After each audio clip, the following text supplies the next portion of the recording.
Why are you boring? Yeah, I ask myself that frequently.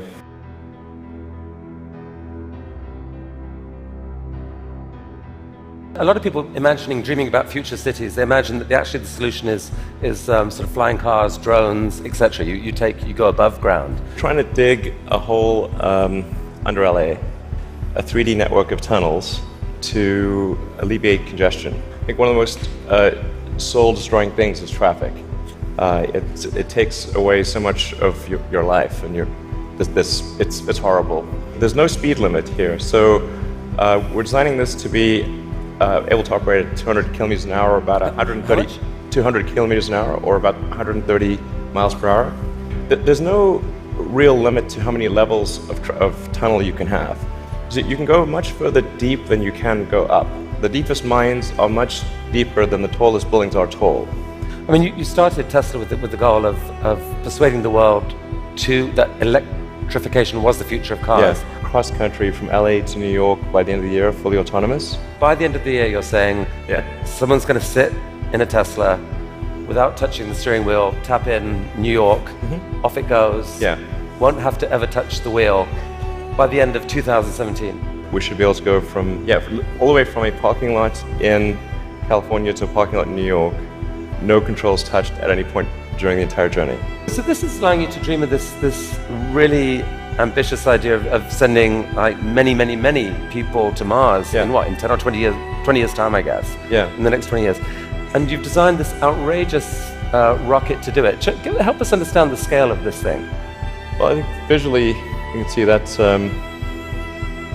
person, the thrust equivalent of 120 747s with all engines blazing. This can take a fully loaded 747 with maximum fuel, maximum passengers, maximum cargo on the 747. This can take it as cargo. You presented recently this interplanetary transport system. This is a scene you picture what in 30 years time, 20 years time? 8 to 10 year time frame. Aspirationally, that's our target. Our internal targets are more aggressive, but I think this vehicle seems quite large, and is large by comparison with other rockets. The future spaceships will be truly enormous.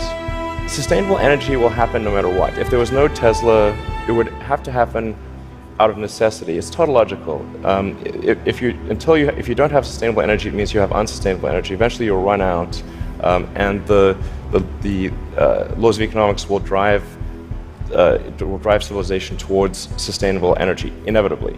The fundamental value of a company like Tesla is the degree to which it accelerates the advent of sustainable energy faster than it would otherwise occur. In 1969, we were able to send somebody to the moon. Then we had the space shuttle. The space shuttle could only take people to low Earth orbit. Then the space shuttle retired, and the United States could take no one to orbit.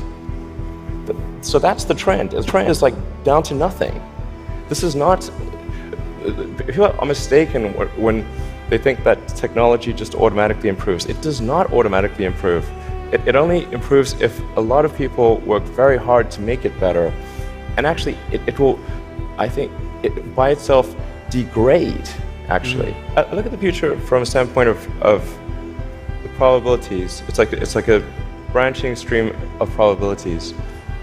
And there are actions that we can take that affect those probabilities, or that accelerate one thing or slow down another thing, introduce something new to the probability stream.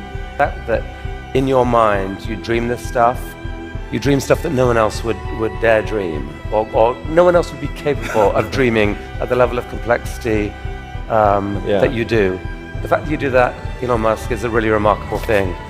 It's important to have a future that is inspiring and appealing. I mean, I just think that there have to be reasons that you get up in the morning and you want to live. Like, why do you want to live? What's the point? What inspires you? What do you love about the future? And if we're not out there, if the future does not include being out there among the stars and being a multi-planet species, I find that it's incredibly depressing if that's not the future that we're going to have. I'm not trying to be anyone's savior. That is not the. I'm just trying to think about the future and not be sad. You'll tell me if it ever starts getting genuinely insane, right?